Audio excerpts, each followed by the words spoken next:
తిరుమల శ్రీవారి దర్శనానికి భక్తులు పోటెత్తారు. ఆదివారం వారాంతపు సెలవు కావడంతో భక్తులు భారీగా తరలివచ్చారు. సర్వదర్శనం కోసం 5 కిలోమీటర్ల వరకు భక్తులు వేచి ఉన్నారు.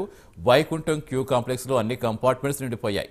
నారాయణగిరి షెడ్డు నిండిపోవడంతో నిన్నటి నుంచి బయట క్యూలైన్లోనే వేలాది మంది భక్తులు వేచి ఉన్నారు. తిరుమలలో అద్దె గదుల కోసం భక్తులు పడిగాపులు కాస్తున్నారు.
తిరుమల శ్రీవారి దర్శనానికి భక్తులు పోటెత్తారు. ఆదివారం వారాంతపు సెలవు కావడంతో భక్తులు భారీగా తరలివచ్చారు. శ్రీవారి సర్వదర్శనం కోసం 5 కిలోమీటర్ల మేర భక్తులు వేచి ఉన్నారు. పూర్తి సమాచారం ఇచ్చేందుకు తిరుమల నుంచి మా కరెస్పాండెంట్ సునీల్ జరుగుతున్నారు. సునీల్, ప్రస్తుతం ఏ విధంగా ఉంది పరిస్థితి? దర్శనానికి ఎంత సమయం పడుతోంది? ఏర్పాట్లకు సంబంధించి ఏం చెప్తున్నారు? భక్తులు ఏం చెప్తున్నారు? మొత్తం మీద తిరుమల శ్రీవారి దర్శనానికి పోటెత్తారని చెప్పొచ్చు. ముఖ్యంగా స్వామివారి దర్శనానికి 30 గంటల సమయం పడుతున్న పరిస్థితి ఉంది.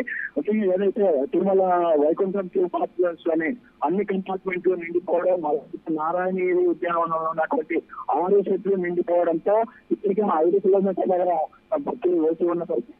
ముఖ్యంగా ప్రస్తుతం మన భక్తులు అన్నదాన చిత్రం అంటే వెంగవామ అన్నదాన చిత్రం దగ్గర ఉన్నటువంటి క్యూ లైన్ లో అయితే ఎంట్రీ అవుతున్న పరిస్థితి ఉంది. ఇప్పటికీ అంటే క్యూ లైన్ ఇప్పటికీ అక్కడ కడవడి పరిస్థితి నెలకొందని చెప్పచ్చు. ఇప్పటికీ ముఖ్యంగా స్వామివారి దర్శనానికి ఈ రోజు భక్తులు చేసుకుంటే రేపు మధ్యాహ్నానికి అయిపోయే అవకాశం ఉంటుంది. రేపు మధ్యాహ్నం 4 గంటలకు కలిగే అవకాశం ఉంటుంది. కానీ భక్తుల దర్శనానికి సంబంధించి ఇప్పటికే అందుబాటులో నిండిపోయినాయి. క్యూలైన్లో నుంచి ఉండే కంటే భక్తులు ఉచిత సముదాయాలు కొన్ని ఏర్పాటు చేసి అక్కడ భక్తులు అక్కడ దిగాలని చెప్పేసి తీర్చివేసే పరిస్థితి ఉంది. మరోవైపు భక్తులు ఆ తీరు అవసరం పడుతున్న పరిస్థితి ఉంది. ఎందుకంటే ఎక్కువగా పడుతున్నారంటే భక్తులు ఆ క్యూలైన్లో వెళ్తున్న ప్రాంతాల్లో తీర్చివేస్తుంది. ఎటువంటి ఏర్పాట్లు లేకపోవడంతో తీవ్ర అవసరం పడుతున్న పరిస్థితి నెలకొందని చెప్పచ్చు. మరోవైపు భక్తులకి సంబంధించి కొన్ని ప్రాంతాల్లో మాత్రమే మంచి సదుపాయం కావచ్చు, అన్న ప్రసాదాల సదుపాయం అయితే అందిస్తుంది. ముఖ్యంగా క్యూలైన్కి సంబంధించి కొన్ని ప్రాంతాల్లో మాత్రం క్యూలైన్ సరిగ్గా లేకపోతే అవసరం పడుతున్న పరిస్థితి నెలకొందని చెప్పచ్చు. వచ్చే సోమవారం వరకు సెలవులు ఉండడంతో భక్తులు రద్దీ కొనసాగే అవకాశం ఉన్నట్టు ఇప్పటికే అధికారులు అంచనా వేస్తున్నారు. దీనికి సంబంధించి అధికారులు కూడా ఒక్క రోజు నుంచి కేటాయించకుండా భక్తులకి నుంచి కేటాయించుకోవాలని చెప్పేసి ఇప్పటికే అధికారులు హెచ్చరిస్తున్న పరిస్థితి ఉంది. తిరుమలలో ఇప్పటికే అధికారులకు సంబంధించి కూడా తీవ్ర అవసరం పడుతున్న పరిస్థితి ఉంది. ఎందుకంటే ఉదయం నుంచి వేచి ఉన్నప్పటికీ ఇప్పటి వరకు ఒక్క అధికారులు కూడా అందుబాటులోకి రాకపోవడం అవసరం పడుతున్న పరిస్థితి ఉంది. కేవలం కొన్ని ప్రాంతాల్లో మాత్రం అంటే వేరే ప్రాంతాల్లో భక్తులు అక్కడ చేరుకొని అక్కడే సేవ చేస్తున్న పరిస్థితి ఇక్కడ నెలకొందని చెప్పచ్చు. Right, thank you Sunil.